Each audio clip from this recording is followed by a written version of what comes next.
Suku bangsa dan hubungan antar suku bangsa.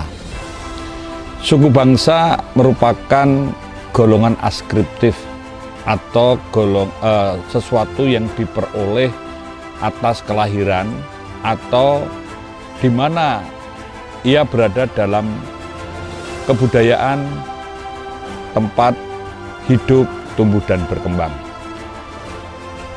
Sebagai golongan askriptif tentu itu diterima begitu saja. Orang tidak bisa memilih untuk menjadi suku ini, suku itu, dan lain sebagainya. Konteks kaitan dengan kebudayaan, di mana dia hidup, tumbuh, dan berkembang, ini juga mempengaruhi atas sikap, perilaku, cara hidup, dan lain sebagainya. Konteks hubungan antar suku bangsa ini tentu akan dikaitkan secara selektif prioritas, karena ini suku bangsa merupakan suatu jati diri. Jati diri seseorang atau sekelompok orang yang digunakan secara selektif prioritas untuk mengeksploitasi sumber daya atau untuk mendistribusikan sumber daya.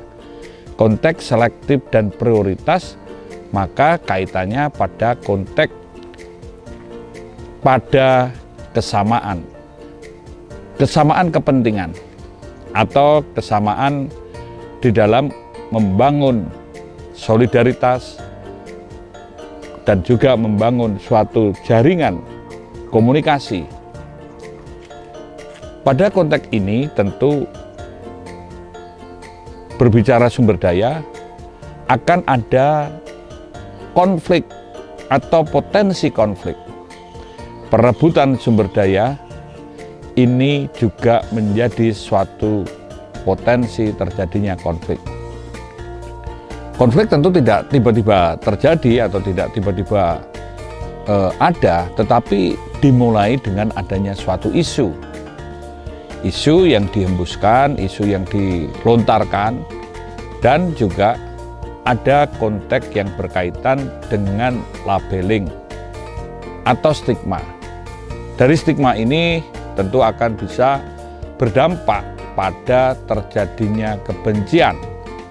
Tatkala sudah terjadi suatu kebencian, maka ini akan terus berkembang, menunggu trigger dan bisa menjadi pemicu terjadinya konflik sosial atau konflik yang berbasis pada primordialisme atau primordial. Primordial itu hal yang pertama dan utama. Secara singkat dapat dipahami yang berkaitan dengan suku, agama, keyakinan keagamaan, ras, dan antar golongan. Tentu konteks dari hubungan antar suku bangsa ada kaitan dengan hubungan patron-klien, hubungan kekuatan. Ada yang melindungi dan ada yang berkaitan dengan kelompok-kelompok yang melakukan atau yang melaksanakan.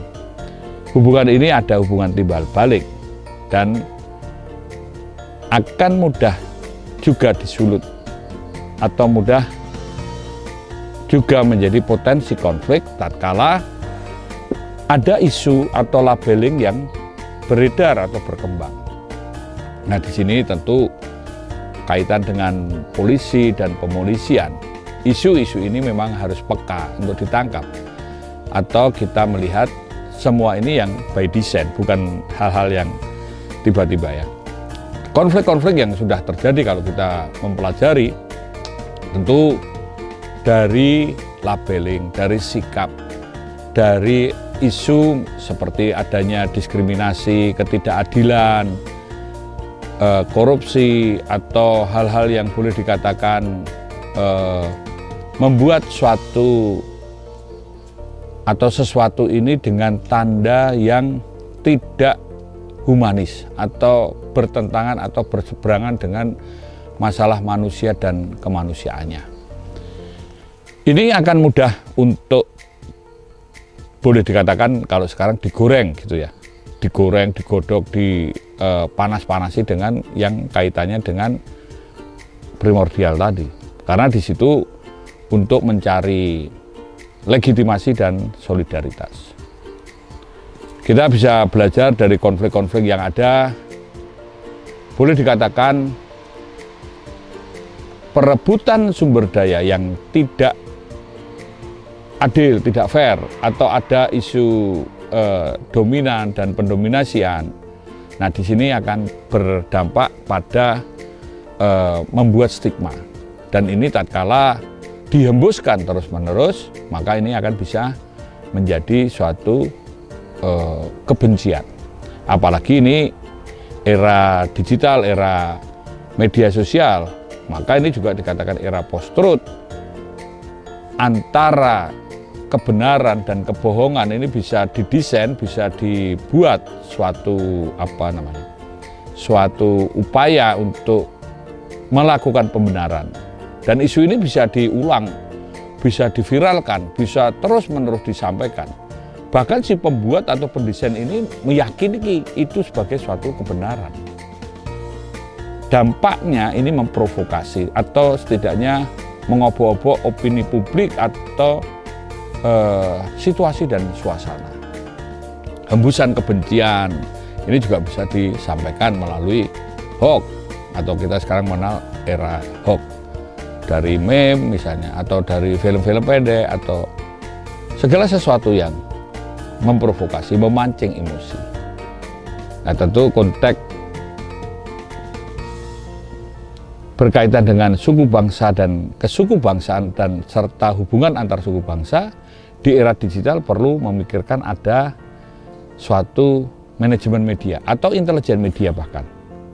Sehingga melalui media ini kita bisa melihat isu, labeling, dan hembusan kebencian yang dikembangkan. Karena ini by design, sehingga bisa dilihat atau dicari atau dipelajari atau dikonstruksi siapa-siapa yang menjadi pendesain atau kepentingan-kepentingan yang ada di balik suatu fenomena itu. Nah, di sini tentu manajemen media dengan intelijen media konteks memahami atau menghubung-hubungkan antar suatu peristiwa dengan peristiwa lainnya, dan juga bisa membuat konstruksi atas pemahaman sesuatu di balik suatu fenomena. Ini bisa dilihat apa kepentingannya, apa pendekatannya, dan juga bisa dibongkar untuk mencari siapa sebetulnya aktor intelektualnya. Karena segala sesuatu itu ibarat lampu, tidak akan menyala tanpa ada listriknya.